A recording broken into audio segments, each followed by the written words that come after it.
TNTV Tamil ஊடகம், தனித்துவமான தமிழ் ஊடகம். உலகெங்கிலும் வாழும் டிஎன்டிவி தமிழ் ஊடகம் பார்வையாளர்களுக்கு அன்பு வணக்கம். இவர்தான் பெரியார், அவர்தான் பெரியார், பெரியார் இல்லை என்றால் தமிழ்நாட்டில் எதுவுமே இல்லை, பெரியார் தான் அனைத்தையுமே சாதித்தார், பெரியார் தான் இங்கே வந்து தமிழ் மக்களுக்கு தமிழ் சொல்லிக் கொடுத்தார், அவர்தான் ஆங்கிலம் கற்றுக் கொடுத்தார், அவர்தான் அறிவியலை கற்றுக் கொடுத்தார் என்றெல்லாம் தொடர்ந்து ஒரு பொய்யான பிம்பத்தை, பெரியார் என்கிற ஒற்றை பெயரில் ஒரு பொய்யான பிம்பத்தை கட்டமைத்து உண்மையிலேயே பெரியார் என்ன குணத்தோடு இருந்தார், என்ன போர்க்குணத்தோடு இருந்தார், அவர் என்ன கொள்கைகளோடு இருந்தார் என்பதை சிறிதளவும் பின்பற்றாமல் இத்தனை கிட்டத்தட்ட 50-60 ஆண்டு காலத்திற்கு மேலாக இந்த திராவிட இயக்கங்களும் திராவிட அரசியல் கட்சிகளும் நடந்து கொண்டதால் தான் இன்று அந்த பிம்பம் உடைபடும் போது இவர்கள் கதறுகிறார்கள், பதறுகிறார்கள். என்ன காரணம்னா, இவர்கள் முறையாக ஈவே ராமசாமி அவர்களுடைய, பெரியார் ராமசாமி அவர்களுடைய கொள்கையை, இலட்சியங்களை முறையாக இவர்கள் பின்பற்றி இருந்தாங்கன்னா இப்பொழுது இவர்களுக்கு இந்த வருத்தமோ இந்த கோபமோ வருவதற்கு வாய்ப்பில்லை. இப்படி ஒரு கேள்வி திரு சீமான் அவர்கள் எழுப்புவதற்கே தேவை இருந்திருக்காது. முதலில் ஈவே ராமசாமி அவர்களுடைய, அந்த பெரியார் ராமசாமி அவர்களுடைய கொள்கைகளை இவர்கள் உண்மையிலேயே கடைபிடித்தார்களா? இவர்கள் அரசியல் ரீதியாக, ரெண்டு இயக்கம் ஒன்று, அரசியல் ஒன்று இருக்கு திராவிட கழகத்தில், இயக்க ரீதியாக இவர்கள் அதை உண்மையிலேயே கடைபிடித்தார்களா? மக்களுக்கு எடுத்து சொன்னார்களா என்றால் இல்லை. அதே போல அரசியல் கட்சி ரீதியாக இவர்கள் எல்லாம் பெரியார் ராமசாமி அவருடைய கருத்துக்களை எடுத்து அவர்கள் முன்னிலைப்படுத்தினார்களா என்றால் இல்லை. ஏனென்றால் பெரியார் ராமசாமி அவருடைய வாழ்க்கையினுடைய, அவருடைய உழைப்பு, அவருடைய கடுமையான பொது வாழ்க்கை, சிறை சென்று பட்ட துன்பங்கள், அதே போல கொள்கை இலட்சியங்களுக்காக, மானுடத்திற்காக அவர் போராடியது ஆகிய அந்த கருத்துக்கள் எல்லாம் 1927ஆம் ஆண்டு குடியரசு அதனுடைய இதழ்களினுடைய தலையங்கங்களை வாசித்து பார்த்தால் தெரியும். அப்பொழுது ஒரு தூய நீரோடை போல திரு ராமசாமி பெரியார் அவர்களுடைய வாழ்க்கை, இந்த பொது வாழ்க்கை பயணம் தொடங்குவதை பார்க்கலாம். இதற்கு மிக முக்கியமான காரணத்தை நம்ம வந்து புரிஞ்சுக்கணும்.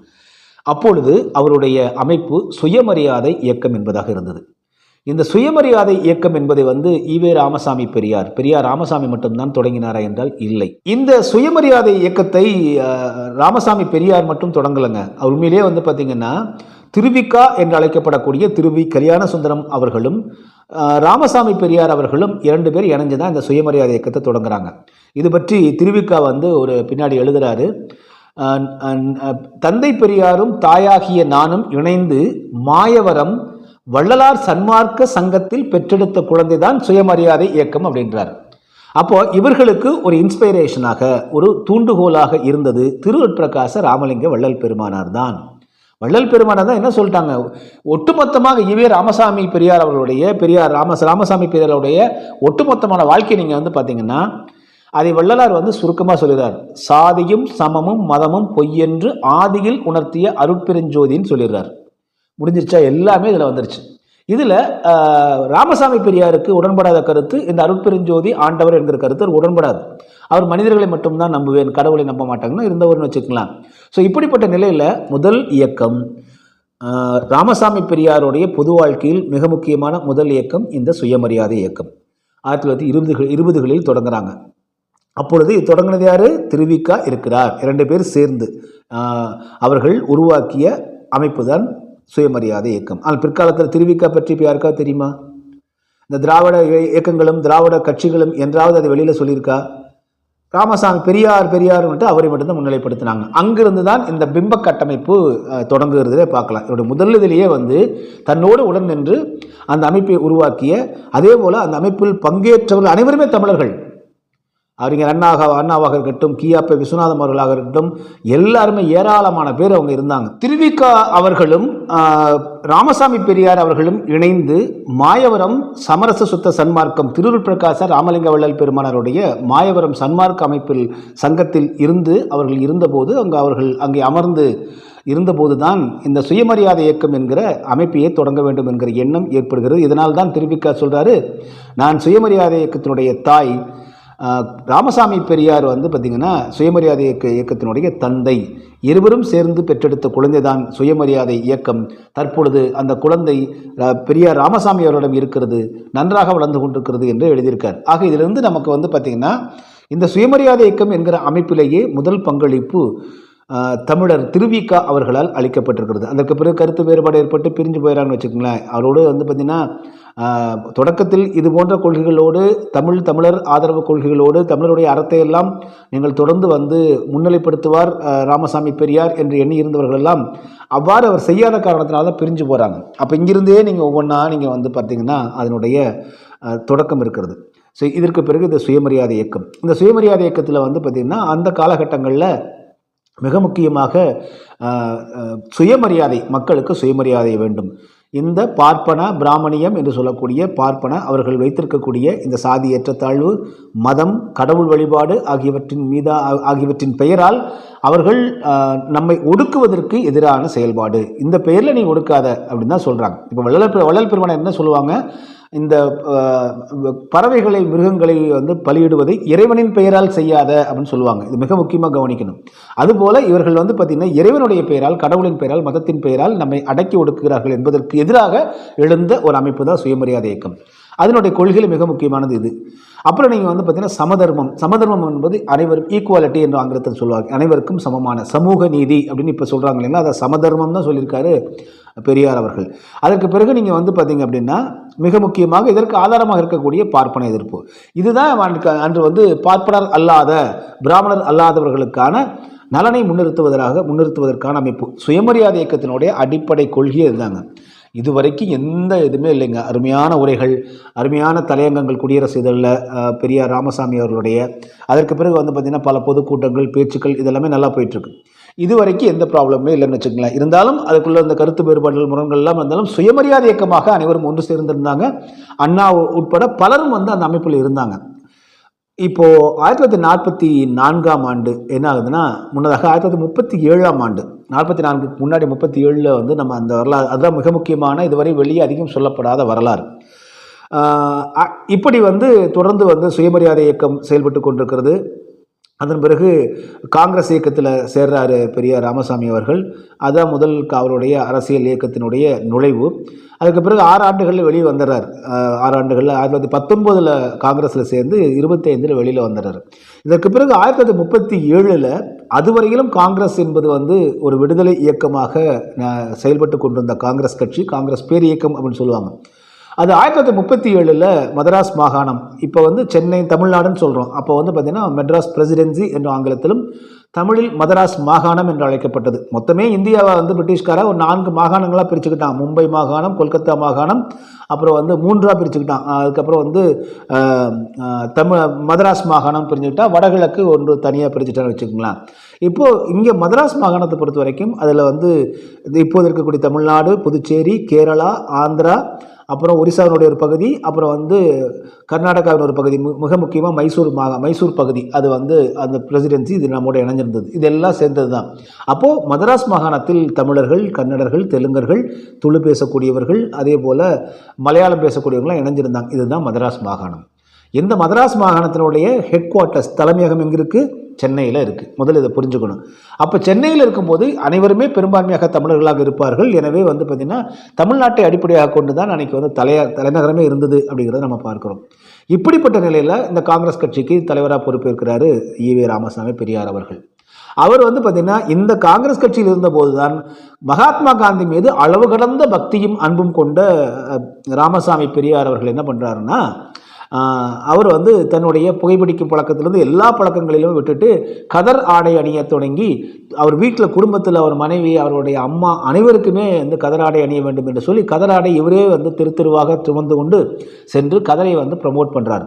அதற்கு பிறகு கள்ளுக்கடைகளை வந்து தடுக்க வேண்டும் அப்படின்னு மகாத்மா காந்தி சொன்ன உடனே தன் கள்ளுக்கடை போராட்டம் மிகப்பெரிய போராட்டம். அதில் வந்து பார்த்திங்கன்னா பெரியார் ராமசாமி அவருடைய மனைவி, சகோதரி ஆகியவங்கெல்லாம் கலந்துக்கிறாங்க அவங்க, சரிங்களா. அப்போ வந்து அது பெரிய போராட்டமாக, அது வெற்றி போராட்டமாக இருந்தது. அது அந்த நேரத்தில் தான் என்ன பண்ணார், 500 தென்னை மரங்கள் எல்லாம் வெட்டி வீழ்த்தி இருக்கிறாரு ஈவே ராமசாமி பெரியார் அவர்கள். என்னென்ன காரணம்னா, அந்த காலத்தில் வந்து வடக்கில் வந்து மகாத்மா காந்தி சொன்னபோது அங்கே எல்லாம் கல் இருக்கு வந்து ஈச்ச மரத்தில் இறக்குவாங்க. ஈச்ச மரத்தில் இறங்கி ஈச்ச மரத்தை வெட்டுனா அதனால் எந்த ஒரு கெடுதல் ஏற்பட போகிறதில்ல. ஆனால் தென்னை மரங்கள் என்பது வந்து பார்த்திங்கன்னா பறவைகளுக்கு, உயிரினங்களுக்கு ஒரு வீடாகவும் அதே போல் நிழல் தரக்கூடியதாகவும், நீங்கள் பனையில் வந்து தென்னையில் வந்து பார்த்திங்கன்னா ஓலையிலிருந்து வேர்கள் வரைக்கும் எல்லாமே பயன் தரக்கூடியது. இளநீர், தேங்காய் அத்தனை தரக்கூடிய ஒன்று. அதை வெட்டி வீழ்த்துவது என்பது ஒரு அறிவுடைமை அல்ல, அது ஒரு பைத்தியகாரத்தனம் என்று பெரியார் அவருடைய வாழ்க்கை வரலாற்றை எழுதிய சாமி சிதம்பரனாரே குறிப்பிட்டிருக்கார். மகாத்மா காந்தி மேலிருந்து அளவு கடந்த வெறி காரணமாக பைத்தியகாரத்தனமாக நடந்து கொண்டார் ராமசாமி பெரியார் அப்படின்னு எழுதியிருக்காங்க. ஸோ அப்போ என்ன பண்ணுறாருன்னா இந்த மாதிரி நடக்கிறார். அதற்கு பிறகு காங்கிரஸ் கட்சியினுடைய இந்த மாகாண தலைவராக இருக்கும்போது தான் வைக்கம் போராட்டத்தில் காங்கிரஸ் கட்சியினுடைய தலைவராக போய் கலந்துக்கிறார். அதுக்கு முன்பே ஏற்கனவே வைக்கம் போராட்டங்கள் நடந்துட்டு இருக்கு. இடைப்பட்ட காலத்தில் ஒரு போரார் 6 மாத காலம் 1 வருட காலம் அங்கே இருக்கார். அங்கேயும் தன்னுடைய மனைவி வந்து தான் மிகப்பெரிய போராட்டங்களை பெண்களை திரட்டி எடுக்கிறாங்க. இவர் சிறையில் இருந்தார் அங்கே.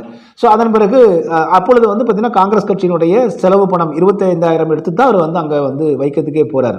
இது ரெண்டுமே மிகப்பெரிய 2 போராட்டங்கள். காங்கிரஸ் கட்சியில் இருக்கும்போது முழு ஈடுபாட்டோடு செஞ்சார். எந்த ஒரு இயக்கத்திலும் எந்த ஒரு கொள்கையும் எடுத்துக்கொண்டால் அதில் வெற்றியோ தோல்வியோ அவர் வந்து ஒரு உறுதிப்பாட்டோடு இருந்தார்னா அது மிக ஈடுபாட்டோடு செய்திருக்கிறார். அதற்கு பிறகு அதை அப்படியே மாற்றிக்குவார்னு வச்சுக்கலாம். அது அவருடைய சுபாவமாக இருந்திருக்கிறது, இயல்பாக இருந்திருக்கிறது. இந்த 2 தாங்க மிகப்பெரிய போராட்டம். இந்த இடையில வந்து அப்புறம் 1925ஆம் ஆண்டு காங்கிரஸ் கட்சியில் இவர் இந்த 2 போராட்டங்களை நடத்திய பிறகு தொடர்ந்து காங்கிரஸ் கட்சியே ஈரோட்டில் தான் காங்கிரஸ் கட்சி பெரியார் வீட்டில் தான் நடந்துச்சுன்னு வச்சுங்களேன். அந்த அளவுக்கு அவர் ஈடுபாட்டோடு இருந்த காலகட்டம் அது. அதற்கு பிறகு காங்கிரஸ் கட்சியில் பார்ப்பன ஆதிக்கம் இருப்பதாக சொல்லி காங்கிரஸ் கட்சி விட்டு வெளியில் வந்துடுறார். இது இப்போ வெளியில் வரும்போது இதற்கு பிறகு வந்து பார்த்தீங்கன்னா அப்புறம் தொடர்ந்து இந்த சுயமரியாதை இயக்கம் அப்படிங்கிற அந்த அமைப்பே தான் எடுத்துகிட்டு போயிட்டு இருக்காருன்னு வச்சுக்கலாம். 1937 அதுவரையிலும் காங்கிரஸ் பேரியக்கமாக ஒரு இயக்கமாக செயல்பட்டு கொண்டிருந்த காங்கிரஸ் கட்சி தேர்தல் அரசியலில் ஈடுபடுகிறது. ஸோ 1937 அந்த முதல் தேர்தல் நடக்குது. அதில் காங்கிரஸ் கட்சி வந்து போட்டியிட விரும்புகிறது. அதில் வந்து பார்த்தீங்கன்னா ராஜாஜி என்று அழைக்கப்படக்கூடிய ராஜகோபாலாச்சாரியார் அவர் வந்து முதலமைச்சர் வேட்பாளராகவும் பல்வேறு காங்கிரஸினுடைய நிர்வாகிகள் எல்லாம் அந்த எம்எல்ஏ எம்எல்சி என்று சொல்லக்கூடிய அந்த போட்டிக்கு வந்து வர்றாங்க, சட்டமன்றத்துக்கு வந்து போட்டியிடுறாங்க. அதில் அப்போ என்ன சொல்கிறார் ராஜாஜி, நாங்கள் ஆட்சிக்கு வந்தால் தமிழ்நாட்டில் வந்து குறிப்பாக மதராஸ் மாகாணத்தில் உள்ள பள்ளிகளில் ஹிந்தியை கட்டாயமாக்குவோம், ஹிந்தி மொழி பாடத்தை கட்டாயமாக்குவோம்னு சொல்கிறார், அறிவிக்கிறார். அப்போ வந்து பார்த்திங்கன்னா இந்த அறிவிப்பை தொடர்ந்து இது வந்து ஒரு பெரிய பரபரப்பாக போயிடுச்சு. ஆனால் அந்த அறிவிப்பு வந்த உடனே முதலாக ராஜகோபாலாச்சாரியாருக்கு தந்தி அனுப்பியவர் ஈழத்து சிவானந்தம் அடிகள். முதல் செயல்பாடு அந்த ஹிந்தி பள்ளிக்கூடங்களில் கட்டாயம் என்ற அறிவிப்பை சொன்ன உடனே முதலாக வேண்டாம் என்று தந்தி அடித்தவர் ஈழத்து சிவானந்தம் அடிகள். இந்த ஈழத்து சிவானந்தம் அடிகள் யாருன்னா ஈழத்தை சேர்ந்தவர். கரூரில் ஒரு அன்னக்காவடி சத்திரம்னு அந்த காலத்தில் சொல்லுவாங்க. அந்த சத்திரத்தில் தங்கியிருந்த மிகப்பெரிய தமிழ் உணர்வாளர். அவர் பாட்டில் அவர் இருந்துகிட்டு இதை வாசிப்பது, படிப்பது, போவது, எழுதுவதுன்னு இருந்திருக்கார். இதை பார்த்த உடனே கொந்தளிச்சு போய் உடனடியாக அவர் வந்து தந்தி அனுப்புகிறார்.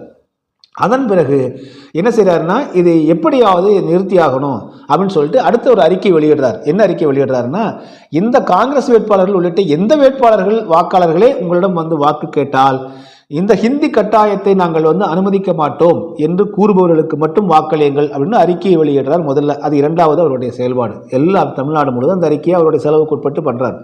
அதன் பிறகு என்ன செய்கிறாருன்னா, இதற்கிடையில் வந்து பார்த்திங்கன்னா மறைமலை அடிகள் அவர்களும் அதே போல் சோமசுந்தர பாரதியாரும் 2 பேருமே ஹிந்தி திணிப்பு எதிர்ப்பை பற்றி ஹிந்தி பொதுப்பாடமா ஹிந்தி கட்டாயமா என்பது பற்றி ஒரு தமிழ் ஆங்கில நூல்கள் 2 எழுதுகிறாங்க.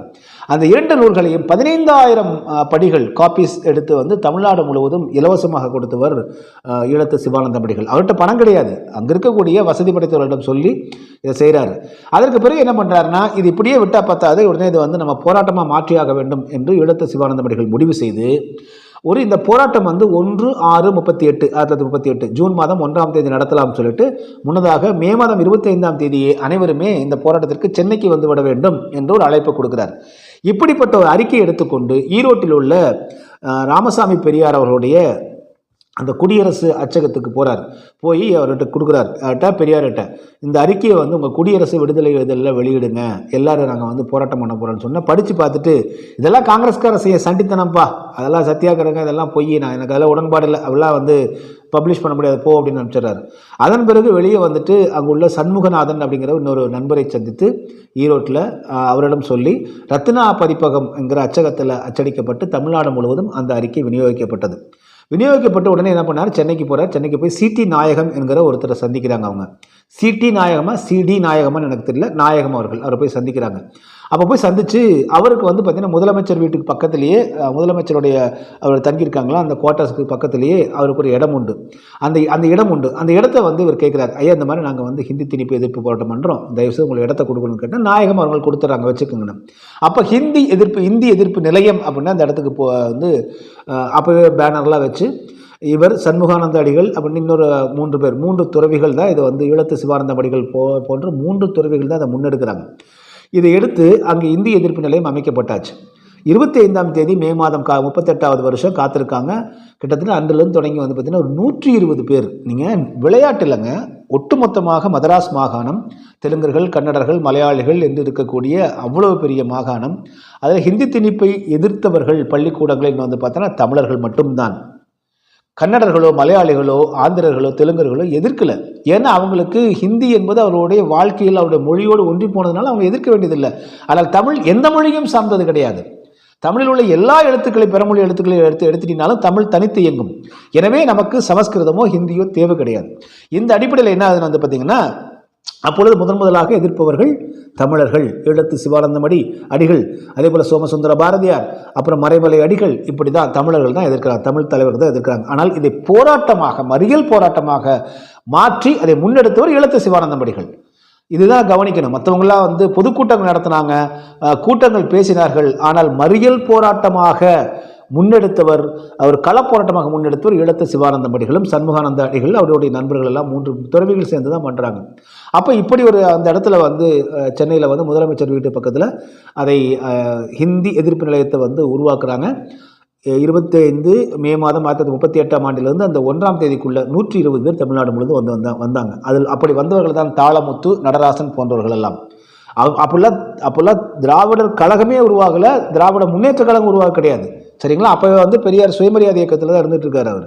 ஸோ இப்படிப்பட்ட நிலையில் என்ன ஆகுதுன்னா, பெரியாருக்கு வந்து தொடக்கத்திலேருந்தே வந்து அவருடைய பலம் என்னென்னா, அவரிடம் இருந்த பத்திரிகைகள். அவர் அடிப்படையில் வந்து பார்த்தீங்கன்னா ஜேர்னலிஸ்ட்னு தான் சொல்லணுங்க. அவர் முதல்ல வந்து அவர் போராளி, சமூக நீதி போராளி, எல்லாத்தையும் தாண்டி அவர் ஒரு ஜேர்னலிஸ்ட், பத்திரிகையாளர், பத்திரிகை அதிபர். முதல்ல அதுதான் அவருக்கு பலம், முதுகெலும்பே அவருக்கு அதுதான். மற்றதெல்லாம் வெளியில் வந்து வேறு தான், பேசுகிறது, எழுதுறது, போகிறது அப்படிங்கிறதெல்லாம் வேறு தான். அடிப்படை அவருக்கு பலம் வந்து அதுவாக தான் இருந்துச்சு.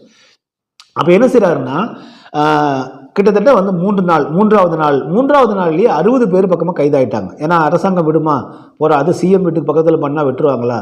அப்போ வந்து பிரைம் மினிஸ்டர் தான் சொல்லுவாங்க, பிரதமர்னு சொல்லுவாங்க மதராஸ் மாகாணத்தினுடைய. இப்போ சிஎம் சொல்கிறோம், சீஃப் மினிஸ்டர்னு சொல்கிறோம். அப்போ அப்படிப்பட்டவங்க வந்து நம்ம முதலமைச்சர்னு இப்போ நம்ம புரிஞ்சுக்குவோம். ஸோ அந்த இடத்துல ஒரு கிட்டத்தட்ட 3ஆம் நாளே 60 பேர் பக்கமாக கைது செய்யப்பட்டாங்க.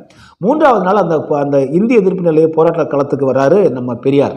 வந்துட்டு என்ன சொல்கிறாரு, வழக்கம் போல் அதே தான், இதெல்லாம் காங்கிரஸ்காரர்கள் செய்யக்கூடிய சண்டித்தனம், இதெல்லாம் எந்த பயனும் ஏற்பட போகிறதில்ல, எல்லாம் ஊருக்கு கிளம்புங்க, நான் உங்கள் பேருந்துக்கு வந்து வழிச்செலவுக்கு பணம் தரேன் அப்படின்னு பேசுகிறார். அப்போது கொதித்தெழுந்த ஈழத்து சிவானந்தமடிகள் பெரியார்கிட்ட, ஐயா இதில் தயவுசெய்து நீங்கள் தலையிடாதீங்க, அப்படி நீங்கள் தலையிடாமல் இருப்பது தமிழுக்கு நீங்கள் செய்யக்கூடிய மிகப்பெரிய ஒரு சேவை அப்படின்னு சொல்லி அனுப்பிச்சிடறாங்க. அதன் பிறகு அந்த கூட்டத்தை விட்டு போயிடாரு.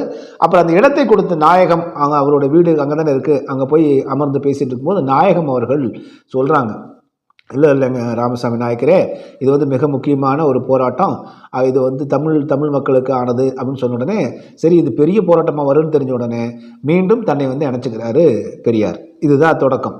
இணைச்சவர் சும்மா இருந்தாரா?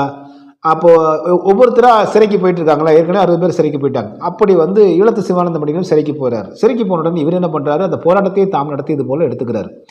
அப்புறம் வந்து ஒரு கட்டத்தில் இவரும் பெல்லாரி சிறைக்கு போகிறார். பெல்லாரி சிறையில் வந்து கைது பண்ணுறாங்க. அதன் பிறகு என்ன ஆகுதுன்னு வந்து பார்த்திங்கன்னா, இவர் இந்த பெல்லாரி சிறையில் இருக்கும்போது தான் இவரை நீதி கட்சியினுடைய தலைவராக்கிறாங்க, சரிங்களா? ஜஸ்டிஸ் பார்ட்டி என்று சொல்லக்கூடிய தென்னிந்திய நல உரிமை சங்கத்தினுடைய தலைவராக்கிறாங்க. யாரைய? பெரியார் அதற்கு முன்பாக நீங்கள் வந்து பார்த்தீங்கன்னா இந்திய எதிர்ப்பு போராட்டத்தில் மிக தீவிரமாக பங்கேற்று சோமசுந்தர பாரதியாரோடும் அதே போல் ஈழத்து சிவானந்த அடிகளுடைய அந்த எதிர்ப்பு போராட்டத்துக்கு வந்து கலந்துட்டார், சரிங்களா? அந்த மறியல் போராட்டத்தில் கலந்துக்கிட்டார். சோமசுந்தர பாரதியோட பொதுக்கூட்டங்கள், மறைமலை அடிகள் பொதுக்கூட்டங்கள்லாம் கலந்துக்கிட்டு 2வது பொதுக்கூட்டத்தில் தான் வராரு. வந்துட்டு அதெல்லாம் தன்னுடைய பங்களிப்பு அவரும் பங்கேற்றார். மீண்டும் ஒன்று நல்லா புரிஞ்சுக்கோங்க, ஹிந்தி கட்டாயம் என்கிற ஹிந்தி எதிர்ப்பு போராட்டத்தில் பெரியார் என்கிற ஈவே ராமசாமி அவர்களும் கலந்து கொண்டார்.